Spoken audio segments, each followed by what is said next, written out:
Hey, what's up, guys? Jake, get back some Fatal 12.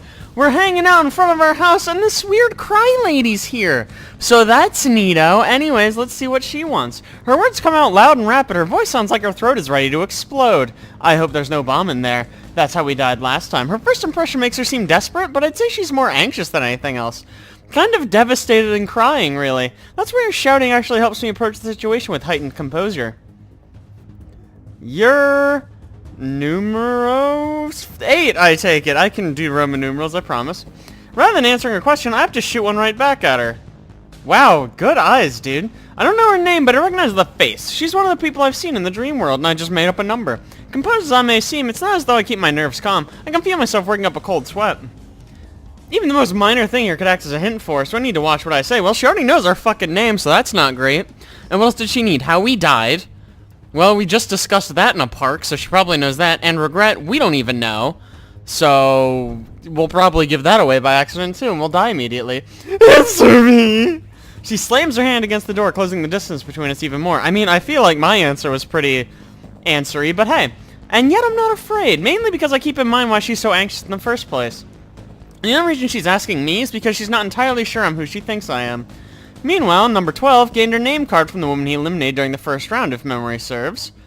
Answer me! I've got your card, so I know you're Sashimi Rinka. Well, then why'd you ask? Why are you being like this? I don't doubt that I'd be panicking if this was number 11 or 12 asking. But it's the same dread I feel from competing with people like them that allows me to remain calm here and now. Compared to them, she looks like your average woman, slender and pretty. Although you can tell she looks overtired. There's no doubt she's been getting little sleep. She's wearing what I believe to be a shawl atop a hospital gown. That is a hospital gown, isn't it? Tell me, what's your cause of death? What's your regret? Oh, okay, yeah, do you have a pen and paper? Here, let me write it out for you. My silence makes her all the more agitated. Was it suicide? An illness? School love? Answer me! Yeah, I died of school love. It's really tragic.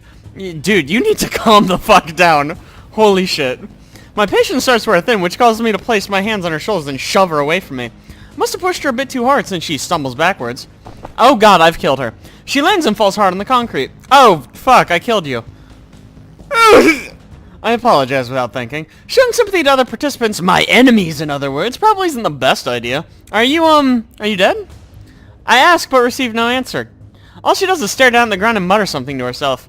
Following that, she collapses under her own weight. Whoa, hey, shit, I actually killed her. I was joking earlier. I need to call an ambulance or something? No, I'm fine. So don't call an ambulance, I can get myself back up. Okay, fine, it's the last thing that comes to mind when I look at you. Crazy. You look like you're already gonna die. Just fucking don't. Her sentence trails off there. Judging by her steady breathing, she seems to have fallen asleep as opposed to passing out. Wow. What a formidable opponent. I spot the name on the hospital she was admitted to written on the hem of her gown. It's only a 10-minute walk from here. Wow, that's bad luck. Ugh, fine. She doesn't want to get in an ambulance for whatever reason, but I can't just leave her here. Fortunately, she's rather light, so I have to give her a piggyback ride. Yay, how fun. This is tougher than I thought it'd be. Really? Giving a piggyback ride to a grown-ass woman? Yeah, that's pretty tough. After I lock the store up, I proceed to the hospital. What, I don't think you can just drop people off, right? Can you? Can you? Maybe you can. I don't know. I don't go to hospitals very often. When I arrive, the nurse I speak to showers me with praise. It's hardly surprising. I think most people would praise a high schooler who's obviously exhausted herself carrying a patient on the way to a hospital in the middle of the night.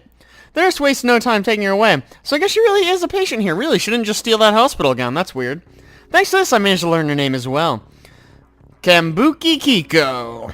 While she's always had a frail disposition, things have gotten worse for her once she gave birth. Oh no, she has a mommy. I don't pry any deeper, but I doubt they would have told me much more. Her one regret is being a mommy. The only reason they told me as much as they did was to make sure I knew who it was I helped out in the first place. Anyways, what's her cause of death and her regret? Do you know that as well? Actually, shouldn't that give me a new card? Parker mentioned we'd obtain new cards whenever we discovered vital pieces of information in the real world. Alright, I need the book. Chances are I didn't get one because I don't have it with me. I'm aware of this importance, but I tend to leave it behind since it's heavy. Really? It's the one thing separating you from life and death, and you just forget it because it weighs something? Either way, I should leave considering the long visiting hours have long passed. Curious as I am about Kiko, I make my way back home. It's okay, we got a name now, we can Google it. Plus, her regret's gonna be children. She probably had like a miscarriage and she's not gonna be there for her kids and her husband left her and she's sad about a dog. Once I return to my room and get ready for bed, I take a seat on the table on which my book rests. Well, this is new. Look, the book! Bits of light are pouring out from between the book's pages. This isn't new. It did this before in the clock place, right? Needless to say, this is the first time I've seen this happen. Not true. In the real world, no less. See? See? It happened in the fake world. I take a moment to prepare myself and then open it up. Oh, weird. It's bright in there. Whoa. The moment I do, the light begins to rise above the book itself. What happened? All I can do is watch as it eventually congregates to one spot almost 2 feet above my table. It eventually molds itself into a rectangular shape. Well, to be more specific, the shape of a card, which is a rectangle. Once the transformation is complete, the light dissipates.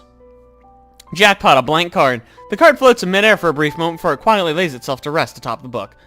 So this is how new cards are made. Yeah, when a mommy card and a daddy card love each other very much. I can't hide my surprise over witnessing something like that happen in the real world. Something similar happened in the dream world, but it's a whole different experience when it happens in your own room. I pick up the newly formed card. It's exactly the same as the others I have in terms of shape and make. Weird, it's not different. The only difference is the content written on it. 8. Name, Kamuchi Kagiko. As expected, it's Kiko's name card. That's all though, I still don't know her cause of death or regret. I have a guess. Childbirth! Being frail in a hospital. It could be school love. You know, she jumped to that one pretty quick. She was hospitalized after giving birth, right? In that case, has to be related to that. Oh man, we are very smart. The first element that comes to mind from childbirth is... Ouch! My head starts to hurt all of a sudden. It doesn't take long for me to realize why either. It's because I just remembered how desperate Kiko looked. The way she was acting earlier proved her regret ran deeper than I could comprehend. What I'm doing right now is akin to walking all over that. Okay, here's the thing though. You remember how she came to your house in the middle of the night to fucking kill you? Do you remember that? How she was like desperate to get your stuff so she could murder you? Let's not lose sight of that. The more I try to imagine the circumstance of her death, the worse the pounding in my head becomes. That's when I remember Naomi's proposition to shoulder the burden along with me. I'm not prepared to handle this alone quite yet. Today's done a good job of showing me just how weak I am. Okay, she's like the main character more or less, so I'm inclined to say she's gonna win, but she's really bad at this. You know, and unlike that other show that I referenced earlier, Mirai Nikki, there's not like a strong character there to drag him kicking and screaming to the finish line and murder people with an axe. She just sucks at this. Rather than thinking about this anymore, I turn my light off and go to sleep. Wow, real go-getter this one. She's gonna lose the game really bad. Like, she's very bad at this. She might win if only because nobody bothers to kill her. Yo, Rennie. Morning, Mal.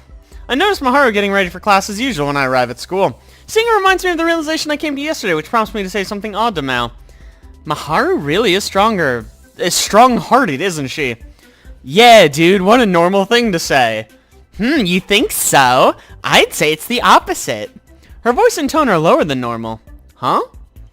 Anyway, let's get back to the daily grind. She returns to her usual self right away, almost as if to avoid continuing on with that topic. Cool, good talk. Anyways, we're done there. Back to Coffee Town. Once school is ended, I meet up with Naomi before heading over to the library on our way back to Lion House. Fortunately, the library is only 5 minutes from Lion House, and on the same path I took to get to the hospital last night. I make sure to fill her in on what happened last night as we make our way there. Her first reaction is to express concern about me. She crinkles her nose when I mention that Kiko seems to have had a rougher go at life than I have, but then sighs in relief afterwards. Okay, you know what? You're in high school, and she's like... We'll give her, like...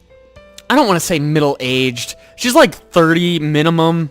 She looked maybe a little bit older. So, like, she's just had more life to live, you know? And she also apparently just gave birth, so she's probably not feeling too great. Once at the library, we gathered up some books regarding pregnancy. Really? Part of me doesn't want to at first, since we'll be painting a rather dubious image of ourselves. Then again, this isn't the time to be worried about that. Don't worry, we're just pregnant. Having gotten what we need, we make our way back to Lion House and spread the books out on one of the tables. Here's a random question I just thought of. So, let's say we kill Maharu, or someone kills Maharu, right? What happens to Naomi? Does she know that she lost the game, or in her mind, has she always been dead? Like, presumably, we would know, right? Because we're actually in the game, but Naomi's not. Naomi's just here. So would she know? I don't know how that works.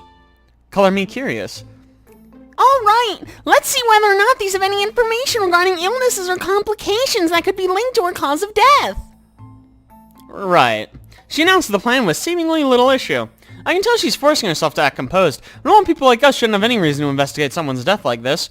Really? Have you never read, like, Nancy Drew? Be like Nancy Drew. Nancy's cool. It doesn't help that it feels like we're digging into someone's private life without consent. That's what you're doing. It doesn't just feel that way. That's real life. That's one of the reasons behind my headache last night. Not to mention that in this case, it's about someone who's still alive. I pick up one of the books close to me. While thinner than the card book, it's packed full of text, like most books are. I probably shouldn't try my hand at a book like this when I know absolutely nothing about medicine.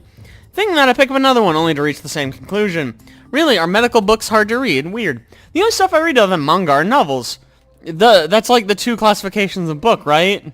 Like, picture books and regular books. So ideally there'll be something a bit simpler along those lines. As I think this over, it leads me to repeating the same scenario over and over in my mind. Rinka? What? Are you not well versed when it comes to books? Are you asking if I'm literate? Because no, I'm not. Thanks for rubbing it in. She's using the book in her hands to obscure her face from below the eyes, which are glued to me. I mean, I can read, technically, but aren't these, like, hard? You should have said so when we were at the library. I could have picked out some of the simpler ones, you know. One fish, two fish, red fish, blue fish, cat in the hat. Maybe like a picture book. That makes it pretty clear I left Naomi in charge of picking out which books to get. I figured that'd be best considering she's a bit of a bookworm and apparently fucking literate, unlike Naomi. I take it you're not big on studying then. I nod my head after a brief hesitation. I wouldn't say I'm bad at studying, but I'm literate, so I'm pretty bad at studying.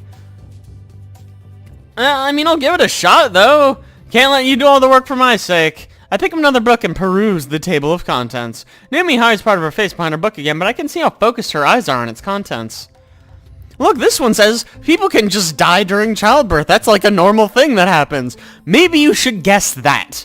2 hours later, I feel my concentration vanish into thin air. Also, couldn't you just guess, like, you know, like, childbirth, heart attack, stroke, blood loss, more blood loss, lots of blood loss, murder, postpartum depression's a thing, guess like a sad one, I don't know. 2 hours later, I feel my concentration vanish into thin air.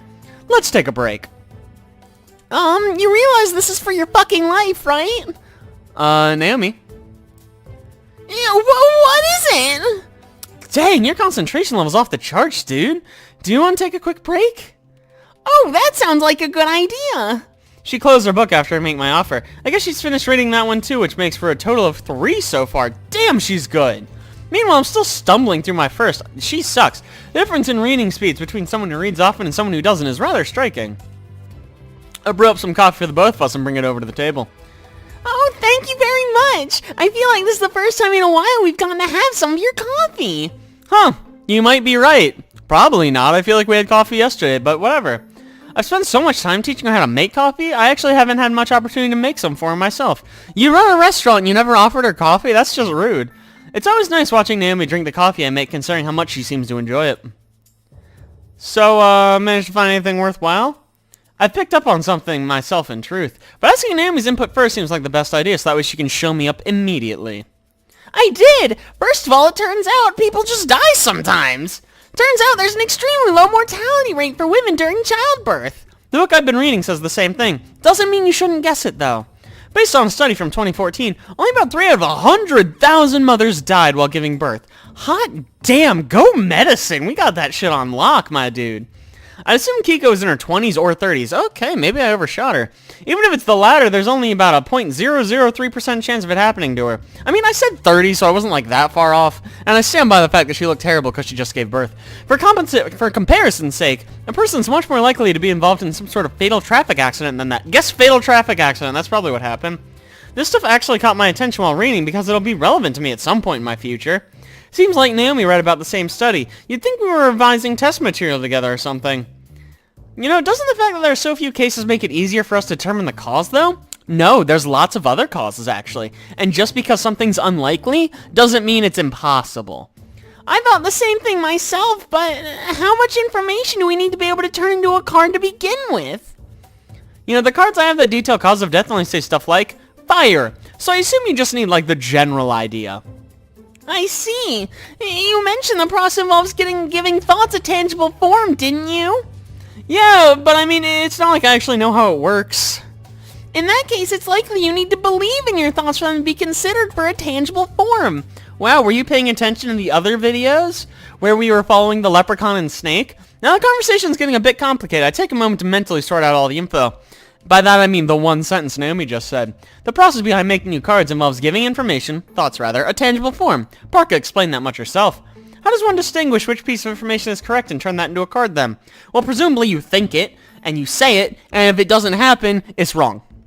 Sorry, I should have explained in simpler terms. I forget that you're a simpleton. Basically, I'm curious about the circumstances around which a card is created. For example, would one be made if you happen to correctly guess a cause of death or regret while having a casual conversation with someone? Or do you need to state the details loud and clear with certainty, like one would when presenting evidence in a legal trial? Just do all of them. Oh, I get what you mean, now that you explained it like I'm two.